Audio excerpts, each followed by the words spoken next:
حقوق العباد ہوگا میرا کیا کرم مجھ پہ کر دے کرم یا الہی. الحمدللہ رب العالمین والصلاة والسلام علی سید المرسلین اما بعد فاعوذ باللہ من الشیطان الرجیم بسم اللہ الرحمن الرحیم والصلاة والسلام علیک یا رسول اللہ وعلی آلک واصحابک یا حبیب اللہ والصلاة والسلام علیک یا نبی اللہ وعلی آلک واصحابک یا نور اللہ. سلسلہ ہے بندوں کے حقوق، اور اس ضمن میں اولاد کے حقوق پر ہمارے مسلسل سلسلے جاری تھے. اولاد کے حقوق میں سے ایک اہم حق بچوں کو اسلامی آداب سکھانا. ایک آداب زندگی ہیں جن کا دائرہ وسیع ہوتا ہے، اس میں بہت سی چیزوں کا تعلق عرف کے ساتھ، معاشرے کے ساتھ ہے، اور اسی کا ایک حصہ اسلامی آداب ہوتے ہیں کہ عام زندگی میں جو انسان کے معمولات ہیں اس میں اسلام کی تعلیمات کسی شے کے بارے میں کیا ہے. جہاں کوئی خاص طریقہ بیان کیا گیا وہاں پر وہ سکھایا جائے اور اس کو فالو کیا جائے، اور جہاں کوئی طریقہ نہیں سکھایا گیا اور کسی شے کے بارے میں بطور خاص بیان نہیں کیا گیا تو وہاں جو قانون، جو معاشرہ، جو رواج اور جو لوگوں کا طریقہ ہے اس طریقے کو اختیار کیا جائے. تو یہاں ہماری گفتگو ہے اولاد کی اسلامی تربیت کے حوالے سے. زندگی کے اکثر و بیشتر معمولات کے بارے میں دین کی بڑی واضح اور صاف تعلیمات موجود ہیں، اور اولاد کی یہ تربیت کرنا یہ والدین کی ان ذمہ داریوں میں سے ہے اور والدین پر ان حقوق میں سے ہے کہ جس کی شریعت نے بڑی تاکید بھی بیان فرمائی اور جس کی فضیلت بھی بیان کی. حدیث مبارک ہے، ترمذی شریف کی حدیث ہے. حضرت جابر بن سمورہ رضی اللہ تعالی عنہ فرماتے ہیں نبی پاک صلی اللہ تعالی علیہ وآلہ وسلم نے ارشاد فرمایا کسی شخص کا اپنی اولاد کو تربیت دینا، اسے اچھے آداب سکھانا، فرمایا کہ یہ ایک سا خیرات کرنے سے بہتر ہے. یعنی راہ خدا میں صدقہ کرنا اس کی اپنی فضیلت ہے، لیکن اس سے بڑھ کر یہ عمل ہے کہ آدمی اپنی اولاد کو آداب زندگی سکھائے، اسے معاشرے میں رہنا بسنا سکھائے، اسے اچھے طور طریقے سکھائے. ایک اور حدیث مبارک ہے، وہ بھی ترمذی شریف کی ہے. نبی پاک صلی اللہ تعالی علیہ وآلہ وسلم نے فرمایا کہ کسی شخص نے اپنی اولاد کو جو تحفہ دیا اس میں کوئی تحفہ بھی اچھی تربیت اور اچھے آداب سکھانے سے بڑھ کر نہیں ہو سکتا. ماں باپ کی طرف سے سب سے بہترین تحفہ یہ ہے کہ وہ اپنی اولاد کو اچھے آداب سکھا دیں. باقی بہت سی چیزیں جو ہیں وہ بہت سے دیگر ذرائع سے حاصل ہو جاتی ہیں، لیکن اچھے آداب، اچھے اخلاق، اچھا کردار، معاشرتی اچھے طور اطوار وہ چیز ہے کہ جس کے پیچھے اکثر و بیشتر والدین کی تعلیم اور تربیت ہی ہوتی ہے. اسی لیے بعض اوقات ایسا ہوتا ہے کہ ایک شخص وہ دنیاوی تعلیم کے اعتبار سے اتنا اچھا نہیں بھی ہوتا، لیکن اس کے آداب بہت اچھے ہوتے ہیں، اس میں مینرز بہت ہوتے ہیں. اور دوسری طرف ایک شخص بڑا پڑھا لکھا ہوتا ہے لیکن اس کے طرز عمل میں جہالت پائی جاتی، جھگڑالو پن پایا جاتا ہے.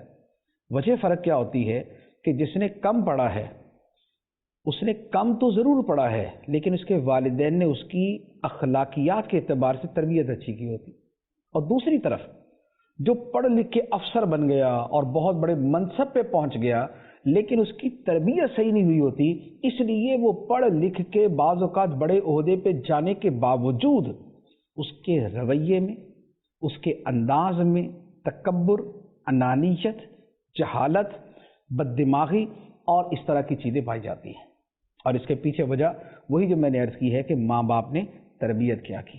تو نبی پاک صلی اللہ تعالیٰ علیہ وآلہ وسلم کا بڑا خوبصورت فرمان ہے کہ والد جو اپنی اولاد کو تحفہ دیتا ہے اس میں کوئی تحفہ اچھے آداب سکھانے سے بڑھ کر نہیں ہو سکتا. یہ سب سے بڑی چیز ہوتی ہے. تو لہذا اولاد کو جو آداب اسلامی ہیں، آداب زندگی ہیں، وہ سکھائے جائیں. پھر یہ ایک بڑا طویل موضوع ہے آداب زندگی سکھانے کے حوالے سے. اس کا ایک پہلو تو میں یہ بھی عرض کروں کہ دیکھیں، آداب سکھانے کا ایک بہت بڑا فائدہ خود اپنی ذات کو ہوتا ہے. بہت سے لوگ ہمارے پاس آتے ہیں یا کسی عالم کے پاس جاتے ہیں یا کسی پیر کے پاس جاتے ہیں اور جا کے شکوہ کرتے ہیں کہ جناب ہماری اولاد نافرمان ہے، ہماری اولاد ہماری عزت نہیں کرتی، ہماری اولاد ہماری قدر نہیں کرتی، ہماری ضروریات کو پورا نہیں کرتی، بلکہ بعض تو یہاں تک شکایت کرتے ہیں کہ اولاد ہمیں گالیاں دیتی ہے، اور بعض اس سے بھی آگے کی بات کرتے ہیں کہ اولاد ہمیں مارتی ہے. یہ حقیقی واقعات ہے جو میں آپ کے سامنے پیش کر رہا ہوں. اخبارات کے اندر آپ نے کئی مرتبہ پڑھا ہوگا یا آپ نے سنا ہوگا کہ بعض بچوں نے ماں باپ کو قتل تک کر دیا، اور یہ آئے دن کی خبریں ہیں. یہ ایسا نہیں ہے کہ آج سے کوئی جو ہے وہ ہزاروں سال پہلے کی بات کر رہا ہوں میں، یہ آج کل کی خبروں میں یہ چیزیں موجود ہوتی ہیں. اس کے پیچھے وجہ کیا ہے؟ وجہ یہ ہے کہ اکثر و بیشتر اولاد کی تربیت صحیح نہیں کی ہوتی. جب صحیح تربیت نہیں کی تو اب اس کا جو برا انجام ہے وہ خود آدمی کے اپنے سامنے آتا ہے.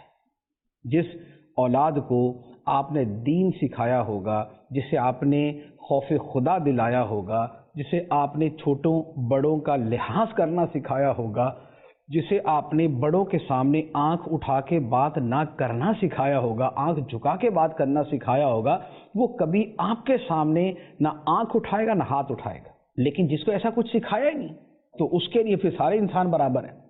مجھے ایک واقعہ یاد آ رہا ہے، کسی بڑے بزرگ کے بارے میں ایک روایت ہے، مجھے ایگزیکٹلی نام یاد نہیں آ رہا لیکن واقعہ میرے ذہن میں ہے. وہ یہ ہے کہ ایک بزرگ کے پاس ایک شخص آیا اور اس نے کہا کہ حضور میرے بیٹے نے مجھے مارا ہے، میرے بیٹے نے مجھے مارا ہے، میری پٹائی کی ہے. تو ان بزرگوں نے فرمایا کہ یہ بتاؤ تمہارا کام کیا ہے، کیا کرتے ہو؟ اس نے کہا جی کھیتی باڑی کرتا ہوں. فرمایا اچھا یہ بتاؤ کہ تم نے اپنے بچے کو کوئی پڑھایا تھا، کوئی دین سکھایا تھا، کوئی ادب آداب سکھائے تھے؟ اس نے کہا نہیں. تو بزرگوں نے فرمایا اچھا پھر کیا سکھایا تھا؟ اس نے کہا جی میں کھیتی باڑی کرتا تھا تو میں نے اپنے بچے کو بھی کھیتی باڑی سکھائی. بچہ بھی جو ہے وہ بیل کے پیچھے ہوتا تھا، کھیتی باڑی چل رہی ہوتی تھی. تو ان بزرگوں نے فرمایا کہ پھر تمہارا جو ہے نا وہ عذر جو ہے وہ معقول نہیں ہے، کیونکہ تمہارے بچے نے تمہیں بھی بیل ہی سمجھا، تو جیسے وہ بیل کو مارتا تھا ایسے تمہیں مارنا شروع کر دیا. تو یہ ان بزرگوں نے جو بات کہی یہ بیسیکلی سمجھانے والی بات تھی کہ جب اولاد کو یہ بتایا ہو کہ ماں کا، باپ کا، رشتہ داروں کا، بڑوں کا کیا مقام ہوتا ہے، ان کا کیا لحاظ کرنا ہے، تو پھر بچہ اس کے مطابق کرے گا. لیکن اگر بچے کو ایسی کوئی چیز بتائی نہیں، بچپن سے اس کو یا تو کسی کام پہ ڈال دیا یا کھیتی باڑی پہ ڈال دیا یا اس کو اسی طرح کی چیزوں پہ لگا دیا، تو جس چیز میں اس نے زندگی گزاری ہے وہ یہ سمجھے گا باپ بھی یہی ہے. تو فرمایا کہ پھر اس نے تجھے بیل سمجھا تھا اور اس نے بیل کی پٹائی کیا، باپ کی پٹائی نہیں کی. تو یہ ہے کہ جب اچھی تربیت نہ کی جائے تو اس کا خسارہ بہت مرتبہ خود اپنے سامنے آ جاتا ہے. تو لہٰذا اولاد کی اچھی تربیت کریں تاکہ خود آپ کا اپنا مستقبل جو ہے وہ محفوظ رہے اور اچھا رہے اور خوشگوار رہے. امام غزالی رحمۃ اللہ علیہ نے اس کا ایک طریقہ بیان کیا کہ اولاد کی اچھی تربیت کرنی ہے، اچھے اخلاق سکھانے ہیں، اچھے آداب سکھانے ہیں. تو اس کا طریقہ کیا ہے؟ فرمایا کہ باپ اپنے بچے کے سامنے جو با ادب بچے ہیں ان کی تعریف کرے، ان کے اخلاق کی تعریف کرے، اور جو بے ادب اور بد اخلاق بچے ہوں ان کے اس عمل کی برائی بیان کرے کہ یہ طرز عمل جو ہے یہ اچھا نہیں، یہ برا ہے. تو جب بچوں کے سامنے کسی کی تعریف کی جاتی ہے تو بچوں کی نیچر ہوتی ہے کہ وہ اس تعریف والے کام کو اپنانے کی کوشش کرتے ہیں. اور یہ بچوں کی نہیں، یہ بڑوں کا بھی یہی ہوتا ہے. بڑوں کا معاملہ بھی یہی ہے کہ آپ ان کے سامنے کسی آدمی کی تعریف کریں گے کہ اس کا یہ عمل ہے تو لوگوں کے دل میں خواہش پیدا ہوتی ہے کہ ہم بھی ایسے کریں، اور بچوں کے اندر یہ خواہش زیادہ ہوتی. تو اب اگر بچوں کے سامنے جو با اخلاق بچے ہیں، جو آداب اسلامی پر عمل کرنے والے اور سمجھنے والے بچے ہیں، اگر ان کی تعریف کی جائے گی تو بچے خود بخود اسی شے کو اپنانا چاہیں گے. جیسے ایک بچہ نعت پڑھتا ہے، یہ اسلامی آداب والی بات نہیں ہے لیکن ایک جدا مثال دے رہا ہوں کہ کوئی نعت پڑھتا ہے اور اس کی تعریف کی جائے ماشاءاللہ کتنی پیاری نعت پڑھتا ہے، تو تو اب یہ بچہ بھی کوشش کرے گا میں بھی ایسے نعت پڑھوں. اور اگر خدا نہ خاصا ایک بچہ اچھلتا کودتا ڈانس کر رہا ہے اور دوسرا اس کی تعریف کر رہا ہے تو یہ بچہ کہے گا میں بھی ڈانس کروں گا، میں بھی ناچوں گا. تو جس عمل کی اور جس عمل پر کسی کی تعریف کی جائے بچے اسی کو فالو کرنے کی کوشش کرتے ہیں. تو لہذا اچھے آداب کی اور اچھے آداب والوں کی تعریف کریں تاکہ بچے اسے اپنانے کی کوشش کریں. اچھا، اب کچھ آداب جو ہے وہ میں عرض کرتا ہوں کہ چونکہ بچوں کی تربیت کے حوالے سے ہمارا بطور خاص یہ کلام چل رہا ہے اور اسلامی آداب سکھانے کے حوالے سے بات ہے، تو بہت سے امور زندگی وہ ہیں جس میں ہمارے دین نے باقاعدہ ہماری تربیت فرمائی ہے کہ یہ کام ایسے کرنا ہے. تو اب وہ جیسے کرنا بتایا گیا اولاد کو ویسے سکھائیں. اور سکھانے کا طریقہ میں نے پہلے بھی عرض کیا تھا کہ سکھانے کا طریقہ یہ ہے کہ اولاد کو بتائیں بھی اور ان سے کروائیں بھی، بتائیں بھی اور کروائیں بھی. یہ دو چیزیں جمع ہوں گی تو پھر بچے اس کے عادی بن جائیں گے. اب مثال کے طور پہ اسلامی آداب میں سے ایک اہم ادب یہ ہے کھانے کے بارے میں. کھانا زندگی کی بنیادی ترین ضرورت ہے اور انسان پوری زندگی ہی کھانا کھاتا ہے. جب تک اس کا رزق باقی ہے اس نے کھانا ہے، اس کا رزق ختم ہوگا موت آ جائے گی. تو اب کھانے کے جو اسلامی آداب ہیں وہ بڑی تفصیل کے ساتھ کتابوں میں لکھے ہوئے. چند ایک وہ ہیں جو آپ بچوں کو ابتدا کے اندر سکھا دیں اور پھر اس کے بعد اس کے ساتھ ایڈ کرتے رہیں. ایک مزید سکھا دیا، ایک مزید سکھا دیا، ایک مزید سکھا دیا، آہستہ آہستہ آہستہ کر کے ایک ایک ادب کا اسے عادی بناتے جائیں. اب کھانے کے اندر وہ پہلا ادب کہ جو اسلامی اعتبار سے بھی ہماری تربیت میں داخل ہے اور جس کا طبی اور صحت کے اعتبار سے بھی فائدہ ہے، وہ ہے کھانے سے پہلے ہاتھ دھونا. کھانے سے پہلے ہاتھ دھونا. بچوں کا آپ نے دیکھا ہوگا کہ بچے اکثر و بیشتر ان کو جیسے ہی کھانے کی طرف آواز دی جاتی ہے کہ بیٹا آ کے کھانا کھا لو، بچوں آ کے کھانا کھاؤ، تو بچے جو کام کر رہے ہوتے وہ اسے چھوڑیں گے اور سیدھا کھانے کی ٹیبل یا دسترخوان پہ آ جائیں گے. یہ یوں کہہ لیں کہ میرے خیال میں اس میں کسی کو سمجھانے کی ضرورت نہیں، ہر گھر کا مشاہدہ یہی ہے کہ آپ بچے کو جب کھانے کے لیے بلائیں گے، بچہ جو کر رہا ہوگا، وہ لکھ رہا ہے، وہ اسے قلم اس نے چھوڑا اور بھاگ کے کھانے پہ پہنچ گیا. بچہ مٹی کے ساتھ کھیل رہا ہے، وہ وہاں سے اٹھے گا آ کے کھانا شروع کر دے گا. بچہ اپنے کھلونے کے ساتھ کھیل رہا ہے، وہ اپنے کھلونے چھوڑے گا اور آ کے کھانے کی ٹیبل پہ بیٹھ جائے گا. اور اب آپ سمجھتے ہیں کہ یہ ٹوائز جو ہوتے ہیں، کھلونے جو ہیں، اب سال سال پرانے ہوتے ہیں، پتہ نہیں کتنے جراثیم اس پہ لگے ہوتے ہیں. بچے جن چیزوں کے ساتھ کھیل رہے ہوتے ہیں وہ گندی مندی ہوتی ہیں، اس میں جو ہے وہ جراثیم ہوتے ہیں یا اور جو بھی ہے. تو اب جب بغیر ہاتھ دھوئے بچہ کھائے گا تو لازمی بات ہے کہ جراثیم اس کے اندر ہی جائیں گے. جراثیم اندر جائیں گے تو یا پیٹ خراب یا کچھ اور خراب. تو ہاتھ دھونا جو ہے یہ دو اعتبار سے فائدے مند ہے. ایک تو اس اعتبار سے کہ اس کا طبی فائدہ ہے، یہ صحت کے لیے اچھی چیز ہے. دوسرا اس کا حدیث مبارک میں فائدہ بیان کیا، سنن ابن ماجہ میں ہے. نبی پاک صلی اللہ تعالیٰ علیہ وسلم نے فرمایا جو شخص یہ پسند کرے کہ اللہ تعالیٰ ان کے گھر میں خیر زیادہ کر دے، جو یہ پسند کرے اللہ تعالیٰ اس کے گھر میں خیر زیادہ کر دے، فرمایا جب کھانا حاضر کیا جائے تو بھی وضو کرے اور جب اٹھایا جائے تو بھی وضو کرے. وضو سے مراد نماز والا نہیں، وضو سے مراد ہے کہ ہاتھ دھو لینا، کلی کر لینا. کھانے کا وضو اسے کہتے ہیں کہ دونوں ہاتھ دھو لیے جائیں اور اچھی طرح کلی کر لی جائے، اور یہ جو منہ کا اگلا حصہ ہوتا ہے اس کو دھو لیا جائے. تو یہ ہے کھانے کا وضو. تو فرمایا کہ جو شخص یہ چاہتا ہے کہ اللہ تعالیٰ ان کے گھر میں خیر زیادہ کر دے، بھلائی زیادہ کر دے، اسے چاہیے کہ جب کھانا رکھا جائے تو بھی کھانے کا وضو کرے اور جب کھانے سے فارغ ہو تو بھی کھانے کا وضو کرے. تو اب آپ دیکھیں کہ یہ وہ ادب ہے جسے ہر شخص پسند کرے گا، اور بالفرق کوئی کرے نہ کرے. جب سنت ہے، نبی پاک علیہ الصلوۃ والسلام کا طریقہ ہے، ہمارے دین کی تعلیم ہے تو ہم اس پہ عمل کریں گے. لیکن یہ وہ شے ہے کہ جسے ہر بندہ کہتا ہے کہ یار ماشاءاللہ یہ بندہ نفاست پسند ہے، یہ صفائی پسند ہے، اس کی طبیعت کے اندر نظافت ہے، اس کی طبیعت کے اندر پاکیزگی ہے، ستھرائی ہے. تو اب آپ بچوں کو اس کا عادی بنائیں کہ کھانے سے پہلے اور کھانے کے بعد. تو کھانے سے پہلے وہ جراثیم کا مسئلہ، اور کھانے کے بعد یہ کہ ہاتھ لچڑے ہوئے، اب کپڑوں کو لگ گئے، چادر کو لگ گئے، بستر کو لگ گئے، کسی چیز کو لگ گئے، وہ چیز خراب ہو گئی. تو کھانے سے پہلے اور بعد میں ہاتھ دھونے کی، ہاتھ دھلوانے کی عادت جو ہے یہ بچوں کی ہونی چاہیے.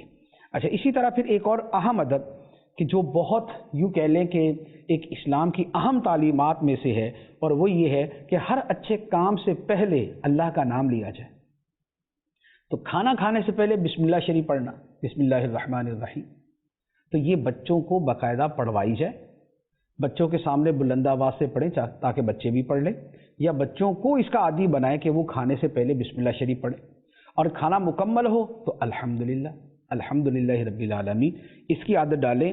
یہ یوں سمجھ لیں کہ یہ ان میں اسلام کی ایک بڑی بنیادی چیز ڈالنے والی بات ہے، کیونکہ کھانا 3 مرتبہ تو ہمارے یہاں معمول ہے، ہم عام طور پہ دنیا میں 3 مرتبہ کھانا کھایا جاتا ہے دن کے اندر، اور 3 سے زیادہ مرتبہ بھی کھاتے ہیں، یعنی درمیان کے اندر بھی کچھ نہ کچھ برنچ ہو گیا تو فلاں ہو گیا تو فلاں ہو گیا، مختلف چیزیں چلتی رہتی ہیں۔ اب اگر ہر مرتبہ کھانے سے پہلے اللہ کا نام اور آخر کے اندر خدا کا شکر ادا کرنے کی عادت بن جائے تو یوں سمجھ لیں کہ خدا کا نام جو ہے وہ دل کے اندر جگہ پکڑ لیتا ہے۔ تو لہذا کھانے سے اول آخر جو ہے وہ بسم اللہ شریف اور آخر میں الحمد کی عادت ڈالیں۔ اچھا، پھر اسی طریقے سے ایک اور ادب وہ ہے دائیں ہاتھ سے کھانا۔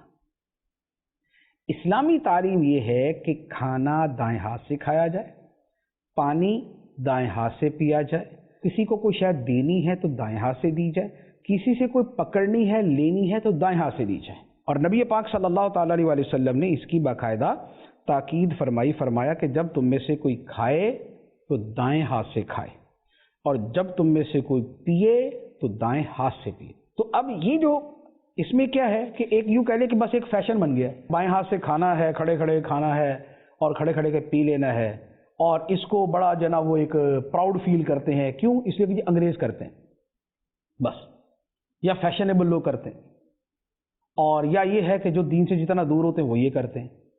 تو استغفر اللہ، یہ فضیلت نہیں تھی، یہ مذمت کی بات ہے کہ آپ غیر مسلموں کے اور آپ دین سے دور لوگوں کے طریقے پہ عمل کر رہے ہیں، اور جو آپ کو آپ کے نبی صلی اللہ علیہ وآلہ وسلم نے طریقہ بتایا ہے آپ اس سے دور ہو رہے ہیں۔ کھانا پینا لینا دینا دائیں ہاتھ سے، ایک ذرہ سی چیز بھی کھانی ہو بچوں کو عادی بنائیں بیٹھ کے، اور دائیں ہاتھ سے۔ تو لہذا یہ جو اسلامی ادب ہے اس کے اوپر عمل کیا جائے۔ اچھا، اسی طرح ایک اور بڑا اہم ادب ہے، اور آپ یقین کریں کہ یہ ادب ویسے تو ظاہری اعتبار سے یعنی کہ چھوٹا سا ادب لگتا ہے، لیکن اس کے اثرات کتنی دور جاتے ہیں میں اس کی طرف تھوڑا سا اشارہ کرتا ہوں۔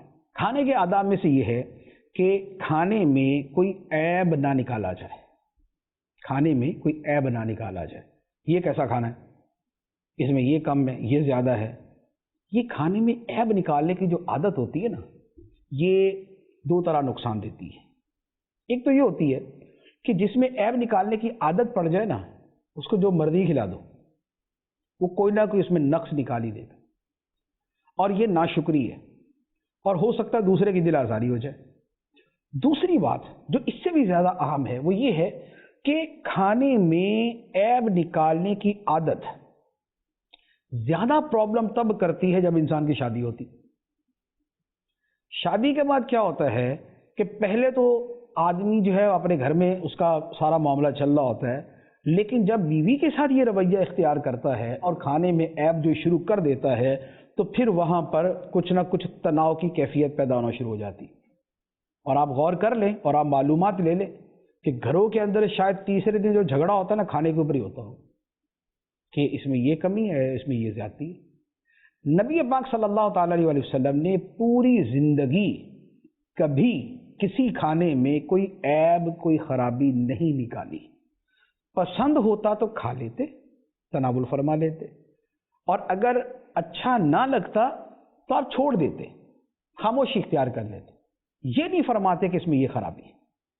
تو یہ یقین کریں کہ یہ ایسی ایک چیز ہوتی ہے کہ جس کے اثرات بڑی دور تک جاتے ہیں، کیونکہ کھانا ہے روزانہ کے معمول کی چیز۔ جب روزانہ کے معمول کی شے میں عیب نکالنے کی عادت بن جائے تو پھر یہ عادت دیگر بہت سی چیزوں میں چلی جاتی ہے۔ تو لہذا اس عادت کو وہی روک لیا جائے تاکہ یہ دوسری جگہوں تک سرایت نہ کرے۔ اچھا، اسی طرح ایک اور کھانے کے آداب میں سے جو بچوں کو سکھانا چاہیے وہ ہے کہ اپنے سامنے سے کھائیں، اپنے آگے سے کھائیں، جو آپ کے قریب کنارہ ہے وہاں سے کھائیں۔ مثال کے طور پہ پلیٹ ہے تو اب پلیٹ کے اندر وہ جو اس طرف کا کنارہ ہے وہاں سے نہیں، جو اپنے سامنے ہے وہاں سے۔ بچوں کی عادت کیا ہوتی ہے؟ ہر طرف ہاتھ مارتے ہیں، جبکہ مہذب طریقہ اور ایک شائستہ طریقہ یہ ہے کہ جو آپ کے سامنے وہاں سے کھائیں۔ اور خاص طور پہ اگر ایک پلیٹ میں کئی افراد کھا رہے ہیں، ایک تھال میں کئی افراد کھا رہے ہیں، اب اس صورت کے اندر دوسرے کے آگے ہاتھ ڈالنا جو ہے یہ معیوب ہے، یہ زیادہ معیوب ہے، تو لہذا یہ نہ کیا جائے۔ نبی پاک علیہ الصلوۃ والسلام کا ایک عمل، ایک حدیث عرض کرتا ہوں، بخاری شریف کی حدیث ہے۔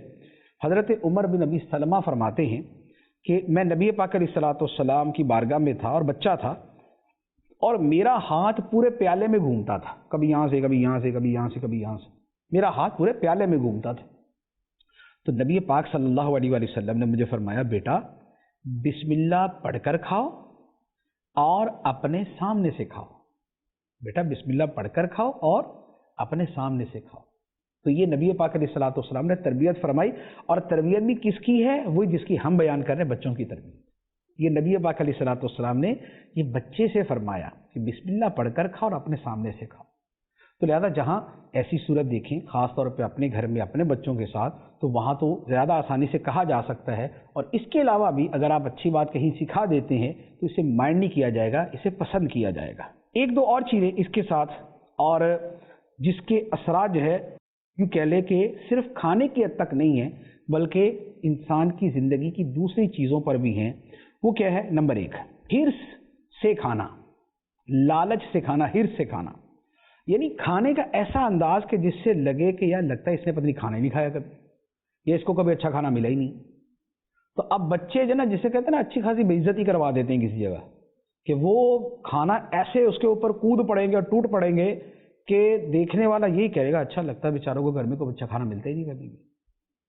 اچھا، حالانکہ گھر میں ہو سکتا ہے بچے اس سے زیادہ اچھا کھاتے ہوں، لیکن چونکہ بچوں کی تربیت نہیں کی، تو بچے پھر اپنی حرکتیں تو کریں گے جو بھی ان کا طریقہ ہوتا ہے۔ تو یہ بچوں کو پہلے سکھائیں کہ ہرس کے انداز میں نہ کھائیں۔ ہرس کا انداز کیا ہوتا ہے؟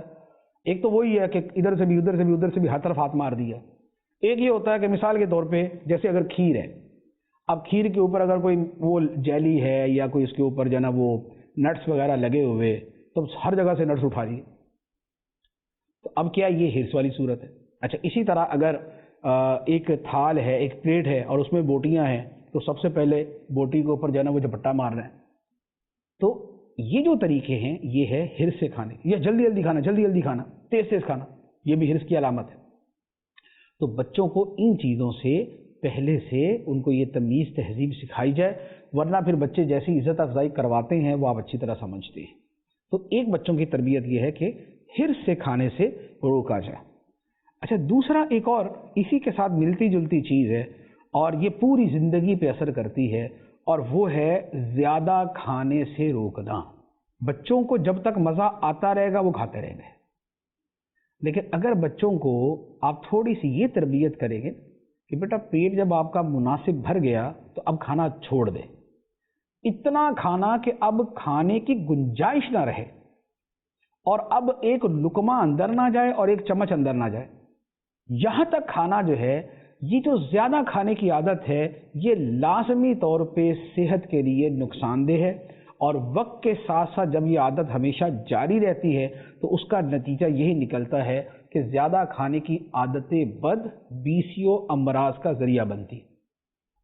پھر کسی کو شوگر ہوتی ہے، کسی کو بلڈ پریشر ہوتا ہے، کسی کا جو ہے نا جگر کا پرابلم، کسی کا کڈنی کا پرابلم، کہ جب زیادہ ہی کھانا ہے تو پھر اس کے جو نقصانات ہیں وہ بھی برداشت کرنے پڑتے ہیں۔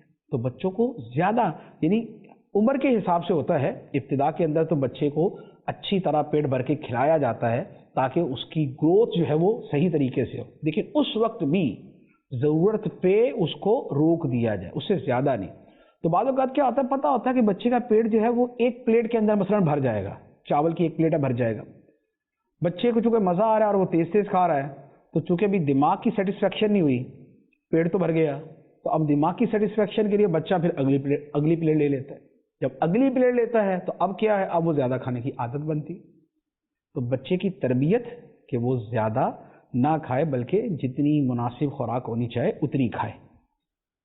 اور ایک کھانے کے آداب میں سے اور چیز، اور اس کی ہمارے زمانے میں زیادہ ضرورت اس لیے ہے کہ ہمارا کلچر بڑی تیزی کے ساتھ بدلتا جا رہا ہے، ہمارا معاشرہ، ہمارا پاکستان کا جو کلچر ہے وہ بھی بدلتا جا رہا ہے، اور دنیا بھر کا بدل رہا ہے، بہت ساری جگہوں کا بدل چکا اور ہمارا بدل رہا ہے۔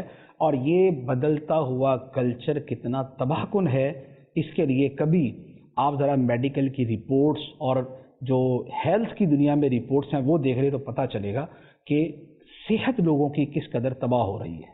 وہ کلچر کیا ہے؟ وہ ہے صحت مند کھانوں کی عادت نہ ڈالنا، اور جو کچھ فرائی اور تلائی اور یہ جو نظر آئے اس کے کھانے کی عادت ڈالنا۔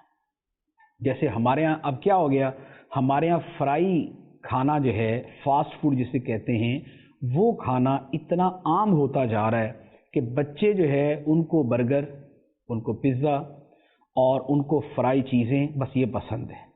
امریکہ، یورپ وغیرہ کے اندر تو پہلے ہی بہت عام ہے، اب اس کے ساتھ جو ہے نا یا کوئی کولڈ ڈرنک اور ساتھ میں جو ہے نا یہ برگر اور پیزا اور اس طرح کی چیزیں۔ اور اس کا نقصان کیا ہے؟ اس کا نقصان یہ ہے کہ کم از کم ہمارے ملک میں، پاکستان کے اندر، جو ہارٹ کے پرابلم ہیں، جو بلڈ پریشر کے پرابلم میں بڑھتے جا رہے ہیں، اور جن ملکوں سے یہ کلچر آیا ہے وہاں اس سے کتنی بیماریاں پیدا ہو چکی ہیں، یہ وہاں کی رپورٹ دیکھ لیں آپ، یعنی ڈھیروں ڈھیر۔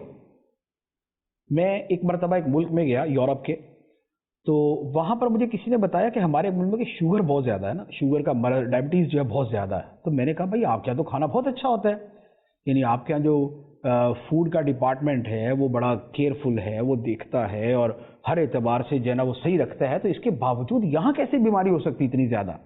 تو انہوں نے کہا مفتی صاحب یہاں پر جو ہے نا کھانا جو ہے اس کی کوالٹی کی وجہ سے بیماریاں نہیں ہیں، اس کی کوانٹٹی کی وجہ سے بیماری ہیں، یعنی کھانے کے معیار کی وجہ سے بیماریاں نہیں ہیں کہ ناقص کھا رہے ہیں، بلکہ کھانے کی مقدار کی وجہ سے بیماریاں ہیں کہ زیادہ کھا رہے ہیں۔ اب ناشتے کے اندر ہی کوئی پیپسی پیے گا اور چپس کھائے گا اور فرنچ فرائز کھائے گا تو پھر اس کے بعد اس کی طبیعت پہ جو اثرات ہوں گے وہ ہوں گے۔ تو ہمارا جو ملک ہے، جیسے ہمارا پاکستان ہے، یہاں تو کوانٹٹی کوالٹی دونوں کا پرابلم ہے، ہمارے ہاں تو مقدار بھی خراب اور معیار بھی خراب، تو یہاں بیماریاں بڑھنے کا ریشو اور زیادہ ہے۔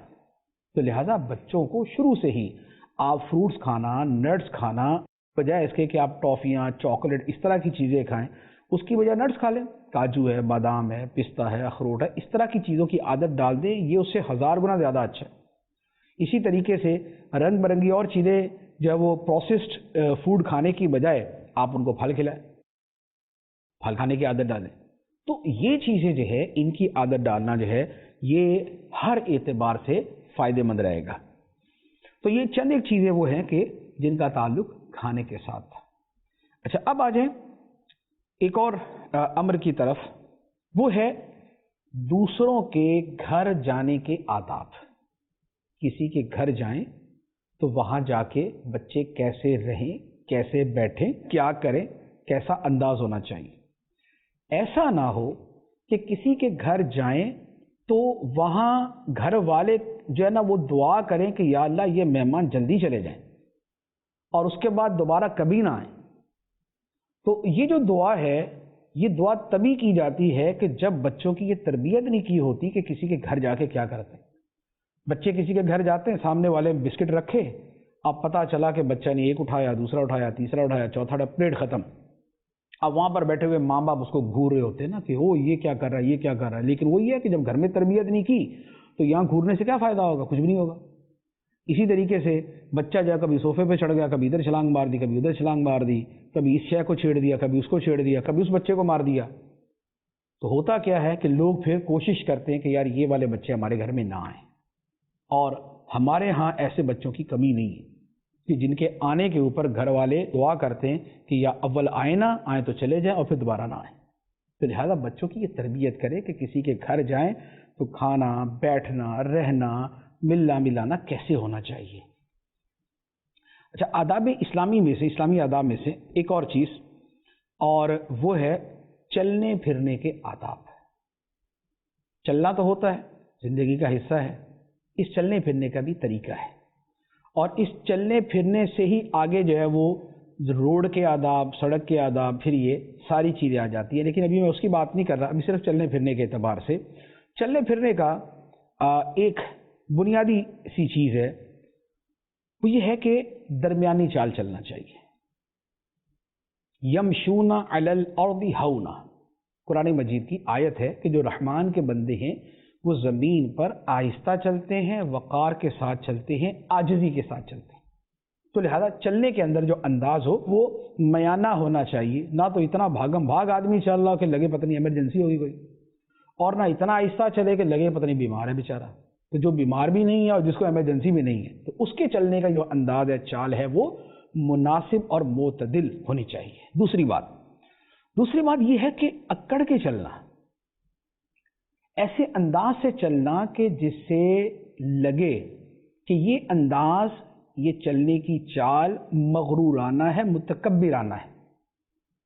تو یہ چلنے سے پتہ چل جاتا ہے جو بندہ متکبرانہ انداز میں چلتا ہے. ہم ایک خاص بندے پہ تو بدگمانی نہیں کرتے کہ بھئی یہ جو ہے نا یہ متکبر ہے یہ، لیکن اوور آل جو ایک انداز ہے وہ سامنے آ جاتا ہے، وہ پتہ چل جاتا ہے کیا ہے کہ اکڑ کے چلنا، ٹانگیں پھیلا کے، سینہ چوڑا کر کے، گردن اکڑا کے چلنا، تو یہ متکبرانہ انداز ہے. اور قرآن مجید میں اس سے بالتصریح منع فرمایا گیا. اکڑ کے چلنا، تکبر سے چلنا، فخر و غرور سے چلنا، قرآن پاک کی آیت باقاعدہ اس بارے میں کہ ایسا نہ چلے. فرمایا زمین میں اتراتا ہوا نہ چل، زمین میں اکڑ کے نہ چل. انک لن تخرق الارض ولن تبلغ الجبال طولا، نہ تو تم زمین کو پھاڑ سکو گے اور نہ بلندی میں پہاڑوں پہ پہنچ سکو گے. یعنی اتنا اکڑ کے ٹانگیں مار رہے ہیں زمین کے اوپر تو زمین پھٹ نہیں جائے گی، اور اتنی گردن اکڑا کے چل رہے تو پہاڑوں سے اوپر نہیں چلے جاؤ گے. زمین تمہارے اس اکڑ سے زیادہ مضبوط ہے اور پہاڑ تمہاری اس گردن سے زیادہ اونچے. تو اب آپ دیکھیں کہ یہ کون سا ادب ہے کہ قرآن بیان فرماتا ہے کہ ایسے نہ چلو، عاجزی کے ساتھ چلنا چاہیے، باوقار انداز میں چلنا چاہیے. تو لہذا بچوں کو یہ سکھایا جائے کہ اکڑ کے نہیں بلکہ ایک طریقے سے ایک اچھے مہذب انداز میں چلنا چاہیے. اچھا، اسی طرح بعض لوگوں کو یہ عادت ہوتی ہے کہ چلتے ہوئے جو ہے نا جو شاید سامنے آئے گی ٹھڈا ماریں گے، اسے پاؤں مارتے جائیں گے، اور یہ بچوں میں زیادہ ہوتی، اور بچوں کی عادت بن کر ہی بڑے ہونے کے بعد یہ عادت باقی رہتی. درمیان راستے کے اندر جو چھوٹی موٹی چیز آ گئی اس کو ٹھوکر مار دی، جوتا مار دیا اسے. یہ کیا ہے؟ بخام خواہ، فضول، ایک احمقانہ سی حرکت. تو بچوں کو یہ سکھائیں کہ یہ والے کام نہیں کرنے. اچھا، پھر اس کے ساتھ چلنے کے اندر ایک اور چیز کہ گلی میں یا سڑک میں سائڈ میں ہو کے چلنا چاہیے. یہ جو درمیان میں ہو کے چلنا ہوتا ہے نا، آپ یقین کریں کہ یہ انسانوں کا نہیں، یہ جانوروں کا کام ہوتا ہے. آپ نے دیکھا کبھی کوئی بھینس جو ہے وہ بالکل سائڈ میں ہو کے چل رہی ہے، یا آپ نے کسی بکری کو دیکھا کہ وہ بالکل سائڈ میں ہو کے چل رہی ہے تاکہ ذرا دوسرے والے بھی گزر جائے؟ نہیں. گائے، بھینس، بکری، بلی، کتا، ان کو کوئی مسئلہ نہیں ہے، وہ تو جہاں ان کا دل کر رہا ہوگا جا رہے ہوں گے، کیونکہ ان کو تو مینرز نہیں ہوتے. لیکن پرابلم یہ ہے کہ ہمارے معاشرے کے اندر چلنے والوں کا انداز بھی انسانوں والا کم ہوتا ہے اور یہ ذرا بھینس بکری والا زیادہ ہوتا ہے. کھڑے ہونا ہے تو بالکل گلی کے درمیان میں کر کے کھڑے ہوں گے. بائک والا آئے گا، کار والا آئے گا، وہ آ کے ہارن بجائے گا تو پھر یہ موصوف مڑ کے دیکھیں گے، اچھا چلو ٹھیک ہے سائڈ میں ہو گئے. پہلے سائڈ میں ہو کے بیٹھ جاؤ، پہلے سائڈ میں ہو کے کھڑے ہو جاؤ. یہ ایسی عجیب و غریب سی عادت ہے. اچھا، اسی طرح کسی نے گاڑی کھڑی کرنی ہے، سائڈ میں نہیں کھڑی کرے گا، وہ درمیان میں کھڑی کر کے باتیں کرے گا. اب پیچھے سے کوئی آ کے ہارن بجائے گا تو اس کو سمجھ آئے گی، او ہو اچھا چلو جی اب سائڈ میں کر لو. موٹر سائیکل والا بالکل درمیان میں کھڑی کرے گا. تو یہ جو رنگ برنگی سی عادات ہمارے معاشرے میں ہیں، یعنی یوں کہہ لیں کہ روڈ سینس جسے کہتے ہیں نا، ٹریفک سینس، روڈ سینس، یہ تو بالکل یوں کہہ لیں کہ اس کا تو صفایا بالکل. کوئی شاذ و نادر کوئی ہوگا ہزاروں لاکھوں میں چند افراد کہ جن کو یہ پتا ہوگا کہ یار چلنا کیسے ہوتا ہے. تو بچوں کو یہ سکھائیں کہ گلی میں چلنا ہے، روڈوں پہ چلنا ہے، سائڈ میں چلیں. ایک تو یہ ہے کہ ایکسیڈنٹ سے بچیں گے. خدا نخواستہ بائک تیز آ رہے ہوتے، بائک چلانے والوں کو جتنا شعور ہے وہ آپ کو پتہ ہی ہے. تو بائک چلانے والے، گاڑی والے، تو ایک تو ان کے ایکسیڈنٹ سے بچیں گے. دوسرا یہ ہے کہ ادھر ویسے اچھا طریقہ ہے کہ آپ سائڈ میں چلیں. فٹ پاتھ بنے ہوتے ہیں لیکن اول تو فٹ پاتھ پہ قبضہ ہوتا ہے، تو فٹ پاتھ پہ جگہ ہی نہیں ہے کہ اس کے اوپر کوئی چل سکے. اور دوسرا اگر بنے بھی ہوں گے تو ہمیں شوق یہی ہے کہ سڑک پہ چلنا ہے، ہم فٹ پاتھ پہ نہیں چلیں گے.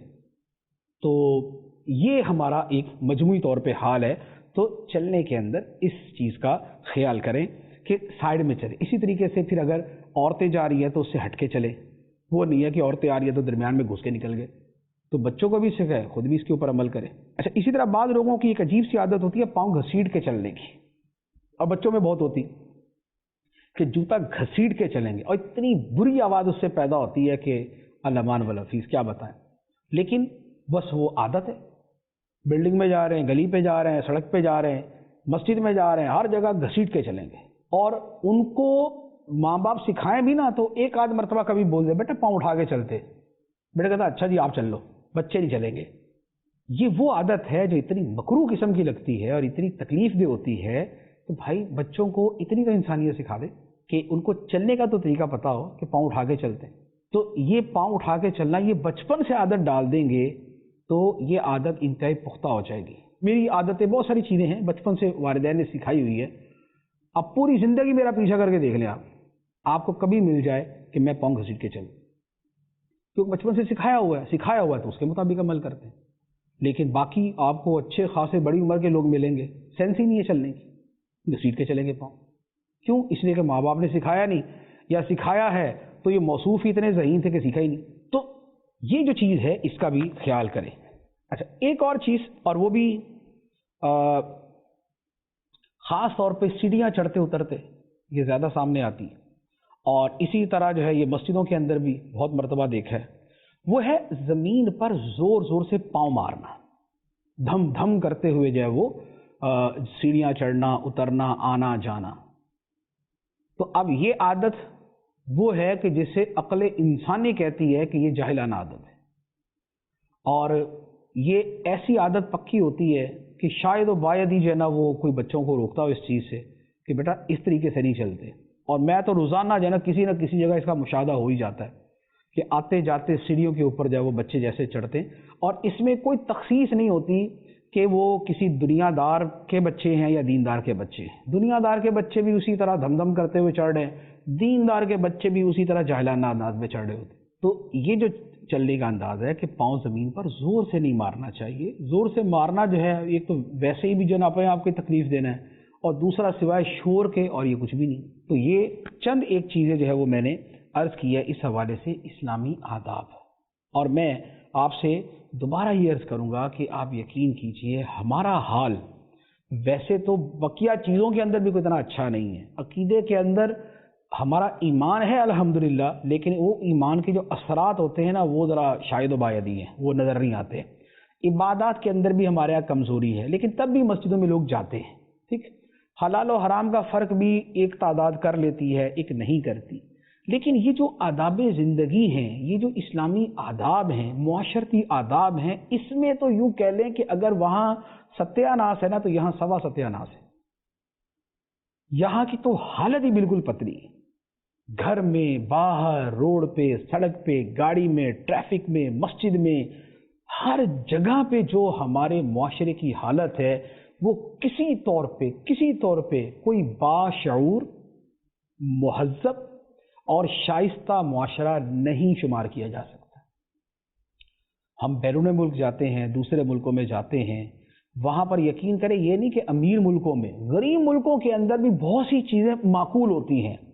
اپنے ملک میں قدم رکھتے ساتھ اگلے سیکنڈ کے اندر پتہ چل جاتا ہے کہ ہمارا ملک زندہ باد, اپنے ملک میں پہنچ گیا.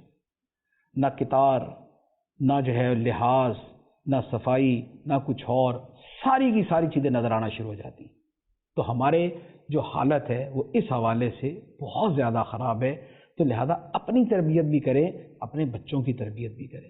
ہمارا معاشرہ لگے کہ انسانی معاشرہ ہے, ہمارا معاشرہ لگے کہ اسلامی معاشرہ ہے, ہمارے ہاں لگے کہ یہ مسلمان ہیں اور ان کو ان کے دین نے, ان کے قرآن نے, ان کی حدیث اور سنت نے ان کو یہ اچھے طریقے سے سکھائیں. اللہ تبارک و تعالی ہمیں عمل کی توفیق عطا فرمائے. آمین بجاہ النبی الامین صلی اللہ علیہ وسلم. حقوق العباد ہوگا میرا کیا کرم مجھ پہ